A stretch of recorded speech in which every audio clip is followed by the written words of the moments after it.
Welcome back. You're watching CNBC TV18. With us right now is India's Defence Secretary, Mr. Giridhar Aramane, and we're talking to him about indigenization and India's defence production roadmap. So we have been seeing a very strong stock market performance by defence companies, defence PSUs like Cochin Shipyard, Mazgaon Dock Limited, BEL for that matter. What do you think will drive the growth of these defence PSUs in future? What is your vision for them in terms of the next 10 years maybe? The orders from government will continue to flow as per the long-term capacity development plan of Indian Army, Indian Air Force and Indian Navy, apart from Coast Guard and the Central Armed Police Forces. So there will be a constant flow of the orders, procurement orders from Government of India agencies. Apart from that, as I have explained earlier, the battle scene analysis of the recent conflicts shows that there is a need to equip our defense forces with different kinds of technologies. Air defense, the drones and related platforms, and basically unmanned platforms or twinned platforms, which will be of great utility in ensuring security of the nation. So we have to make effort to look at these new technologies and make our industry, defense industry, to work on these technologies. Basics of most of these technologies are already available with both our domestic defense sector companies and commercial companies, non-defense companies also. For example, drones, electronics, etc. In fact, the IT systems are already in great of use, functional utility in the private sector. So we need to achieve that synergy between civilian and defense sectors to make Indian armed forces capable of tackling any of the dangers we face. Right. So my understanding is that the flow of orders can be in the latest technological fields, which can be exploited in a major way by the companies which are outside the defense sector. So you're saying that this is a big window of opportunity and there will be a greater flow of orders in emerging technologies such as air defense, UAVs. Is that right, sir? Yeah, air defense is a very old field, but in air defense, what can be the new technologies which can be deployed? That needs to be worked on. And electronic warfare systems and unmanned aerial as well as the surface vessels also need to be looked at with much greater interest by the industry. Right. Does this mean, sir, considering that our defense procurement has been steadily going up and there's a great emphasis on local production, will the defense budget go up this year, especially the capital budget within the defense budget? Defense procurement takes a lot of time. So most of the time, the money I will be spending this year will be the consequence of the orders I have placed in past few years. We are trying to expedite the timelines, but the amount I will be able to spend this year will be largely known by the contracts I have signed until last year. So that way, Finance Ministry has been very, very supportive of the Indian Defence Forces. They have been giving whatever we have been asking. And they also have indicated to us that if necessary, we will give more money in the revised estimate or supplementary estimate. So I don't foresee any financing or funding problem for the Ministry of Defense. I only have the constraint of the pace of manufacturing and the pace of the finalization of the contracts. That alone seems to be the constraint on spending more money and not the provision in the budget.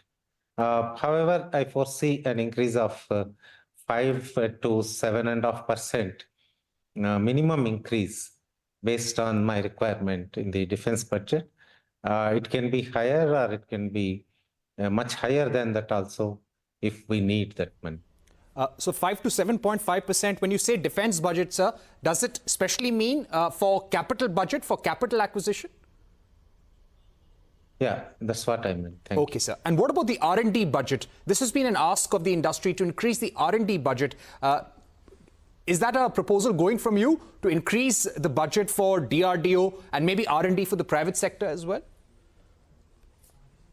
R&D budget is also based on the programmatic framework which DRDO has developed, apart from the grants under IDEX and IDEX Prime. So in terms of budget allocations for the ministry, it will not vary too much. It cannot go down, obviously, but it cannot also increase by, say, to 20%, 30%, because of the pace of work in defense research is in a stepwise process. It's not one go I will be able to spend, say, 100 crores or 200 crores. So to that extent, they will get, DRDO will get whatever they have asked for. There will not be any shortfall in the provision by Finance Ministry to DRDO. However, I don't foresee a huge uptick in the budget, as we have been working on most of our schemes and programs over past few years, and they will continue to be funded. And any new program which is taken up will get the required amount of funds.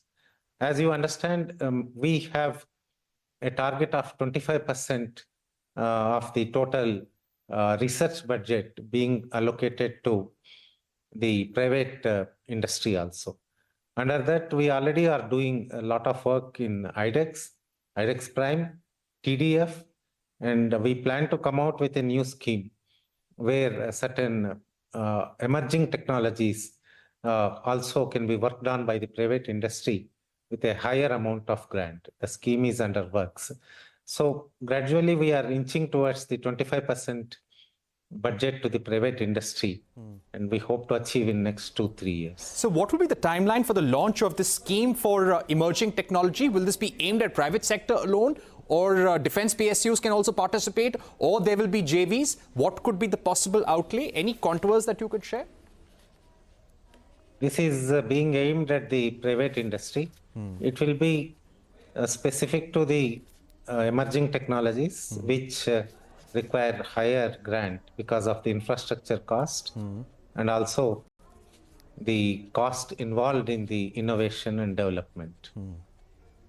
Right. So I'd also like to speak about the divestment targets of the government when it comes to defense PSUs like BEML, Garden Reach Shipbuilders, MDNL for that matter.